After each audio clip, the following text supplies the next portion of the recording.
Well, hello everyone, and welcome to another very exciting episode here on the MIgardener channel. So it is actually spring here, even though I'm bundled up like it's still winter, and the snow has melted, but the nights are still below 20, which is frigid, and I'm not sure if spring's ever going to come. However, down south and people all around are growing in hoop houses and in the ground, which is awesome to see, and it's very exciting. And a lot of people are starting their stuff. My stuff has been started indoors, and so people are definitely getting the spring mentality. So with all that said, I wanted to do something unique and different that I have never done before, and I don't think I've ever seen anyone do before, and that is to do a free soil test. Now, free is very hard to come by, and in fact, nothing is free in this world, so this will be a very small cost, but in the large scope of things, it is extremely cheap compared to an actual soil test done at your local agricultural extension or a university. And so with that said, I would love to test everybody's soil. So if you look in the description box below, I have an address, and that is for you to send your soil to. So we're going to go over kind of how to test your soil properly to get the best results, and then we're also going to go over some rules and guidelines to getting the soil to me. Now, the thing that I'm going to do first is talk about the materials. You're going to need a tablespoon and a plastic Ziploc bag. Now, on the Ziploc bag, you're going to need your name, your nickname, your full name, doesn't matter, your channel name, just something to have me call you by. Then you need your email, and that is going to be how I'm going to get the results to you, because I want it to be immediate and fast, and that way I can test your soil and get the results immediately back to you, so no one's saying, where's my soil test, where's my soil test, and then have it sometimes get lost in the mail, or just have it generally take a long time. I want it to be immediate and foolproof. So that's how I'm going to get to you. Now, how to test your soil. Since I can only test one bed's worth of soil, or 10 tablespoons, what we're going to do is, if you have multiple beds, simply take the center of each bed, scrape back about 3 inches of soil, since you need to be where the roots are going to be. The top of the soil is always less impressive, I guess, than below, and so you don't want the top of the soil. That's just going to give you false results. So scrape off about 2 to 3 inches, and then take 1 tablespoon from the center of each bed if you have 10 beds. If you have 5 beds, 2 tablespoons from each center. If you have 3 beds, do about 3 and a little bit, whatever, from each center. If you have 2 beds, you get the point. 5 tablespoons from the center, just so you get 10 tablespoons, because that's the best way to get the best results, is with 10 tablespoons of soil. So, and that's going to give you an average also, mind you. That's going to give you an average across the board. So some beds might be a little more, a little less, but when I give you the results, it's just going to be a rough average of all the beds, which is efficient. But if you have 1 bed, that's what works the best. And it doesn't matter the size of the garden, doesn't matter if it's 10 square feet or 1,000 square feet or an acre. Simply take, again, the same method, scrape back 2 inches of soil in each corner. And imagine a 5 eyes on the side of the dice. You're going to do each corner, the center, and that is that. So you can do the front corner, the other front corner, the back corner, the other back corner, and the center. 2 tablespoons in the bag. Now, when it comes to shipping, how you're going to get the stuff to me, there's going to be a couple things you're going to want to do. First off, since I have a goal, and this is a goal for everyone to send their soil tests in, I would like to have 500 soil tests. I would love to do it. I think it'd be an amazing thing to help out 500 people fix their gardens. I want as many people to participate as possible. With that comes a few rules. I can only do 1 household. So for each garden, I can only do 1 test. So what's going to happen is, when I get your soil tests in, I'm going to log the address that it came from.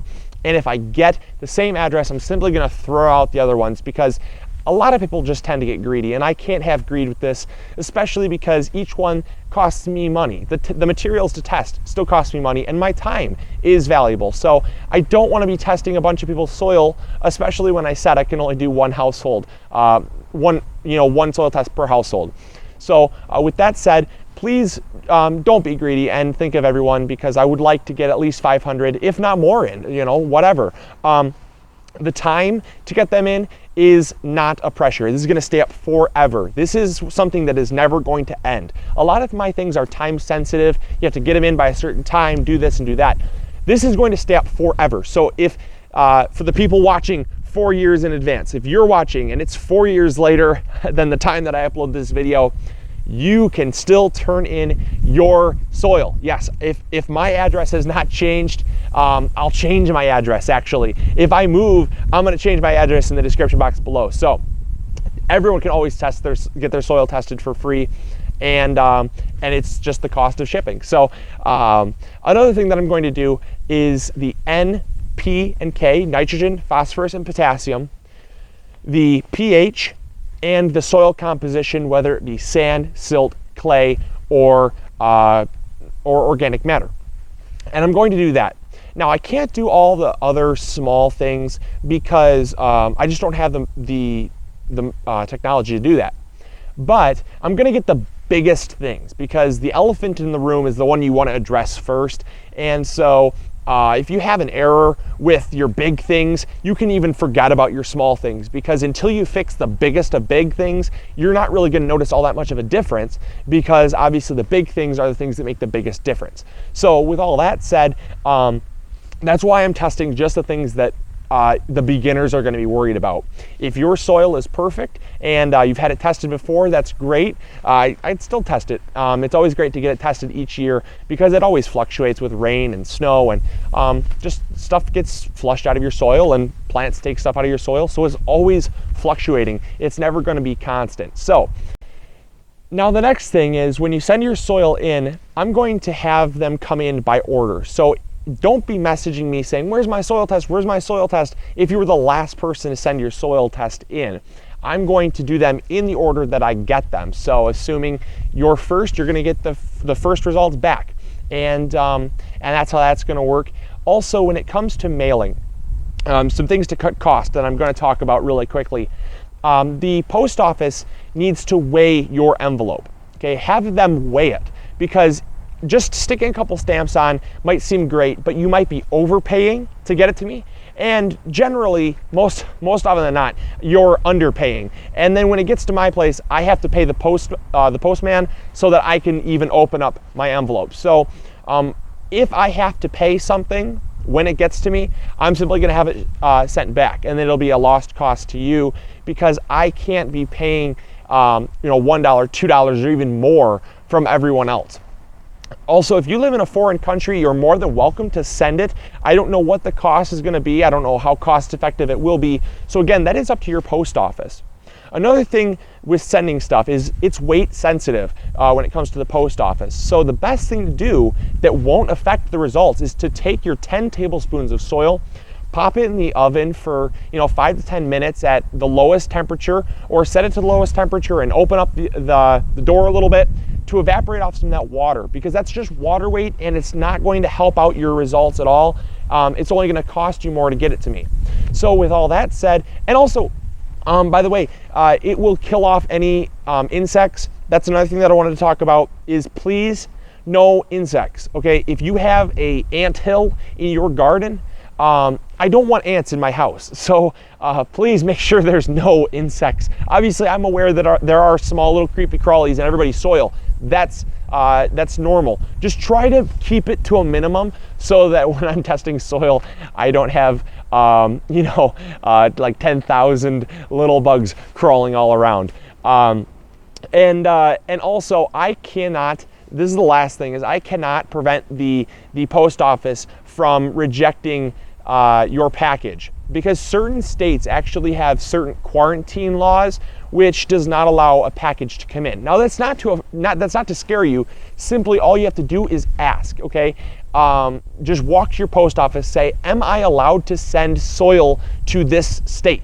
And because certain states have, like for instance, nematodes, you can't send something that might have nematodes to a different state, because they can become a rampant, out of control species in this state, and that's why they're regulated. So there are certain regulations, but again, don't let it scare you. Just ask, and they'll be glad to tell you. So with all that said, I'm going to go over the basics again. 10 tablespoons of soil in your bag. Label it with whatever name you want me to address you by, and your email, the email that you want me to contact you on. And I'm going to contact you with those results. And then also make sure you have it weighed at the post office to get the cheapest weight possible. Don't throw it in a flat rate box because it might be less than the flat rate box. Have them ask, and ask what the cheapest price to send it to me is. That's how you get around that.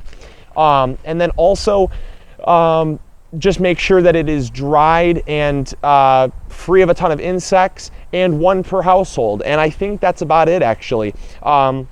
There's no time limit. So again, send them in whenever you get the chance, whenever your soil unthaws, and I will be glad to test them. So I'll be waiting for your package. And I think that's about it. So as always, this is MIgardener reminding you to grow big or go home, and I'll talk to you all later. See ya. Bye.